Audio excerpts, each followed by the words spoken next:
Running a quilt and craft store is like creating a masterpiece. It takes creativity, dedication, and a whole lot of heart. But just like any other project, managing your store's finances is key to making sure it thrives and grows.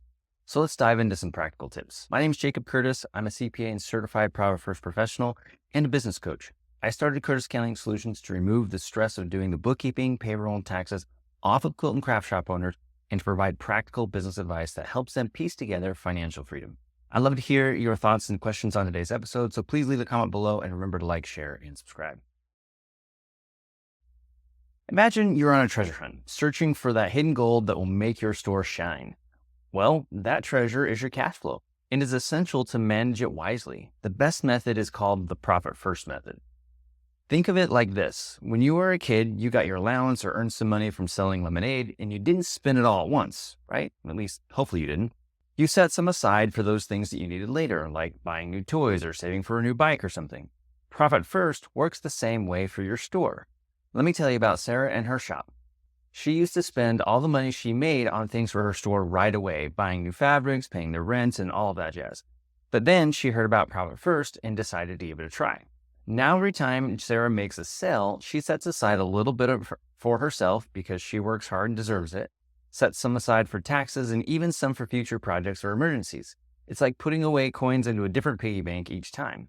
So she's always knows exactly how much she can spend without worrying about running out of money. By managing her money this way, Sarah feels more control of her finances and her store is thriving like never before. She's even thinking about expanding and offering more sewing classes. Let's dig a little deeper into how Profit First can transform your shop's financial health. Imagine you're planning a big craft project, like a new class about how to sew a certain pattern. You wouldn't just start by cutting up the fabric without a plan, right? You'd sketch out the design, gather your materials, and budget your time and resources. Well, managing your store finances is no different. With Profit First, you create a clear plan for how you will use your money, so you always know exactly where you stand.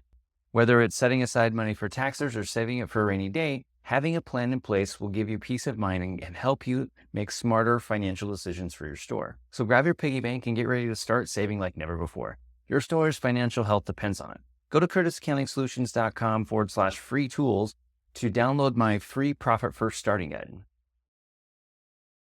We all know that running a store costs money, paying rent, buying supplies, buying inventory, and making sure everything looks pretty on the shelves.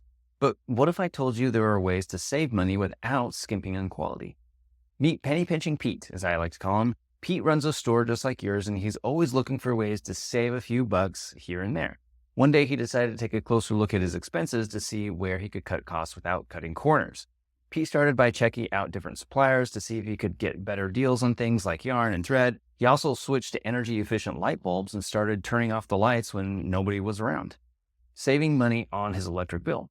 But Pete's biggest money-saving idea came when he realized he was spending way too much money on advertising in the local newspaper. Instead, he started posting pictures of his crafts on social media and sharing stories about his store's adventures. Not only did it cost him less money, but it also brought in more customers more than ever before.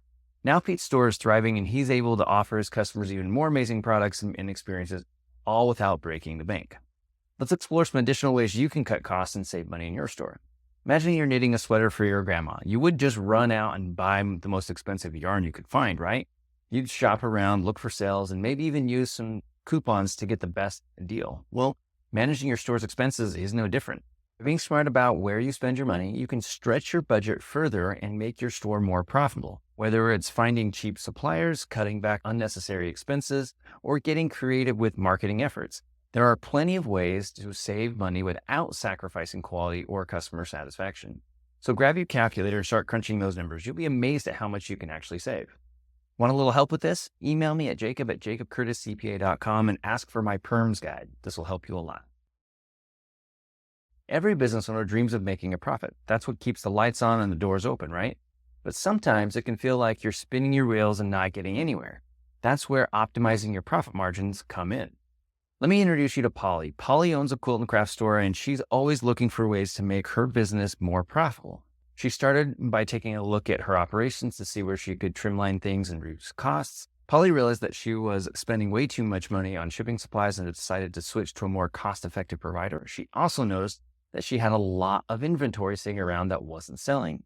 So she put it on sale to clear it out and make room for new products. But Polly's biggest breakthrough came when she raised her prices just a little bit and increased her profit margin. Now, Polly's store is more profitable than ever, and she's even thinking about opening a second location. It just goes to show that with a little creativity and smart financial planning, anything is possible. Let's uncover some additional strategies you can use to boost your store's profitability and turn it into a thriving business. Imagine you're planning to make a scrapbook for your best friend's wedding. You wouldn't just throw all of your pictures and supplies together haphazardly, right?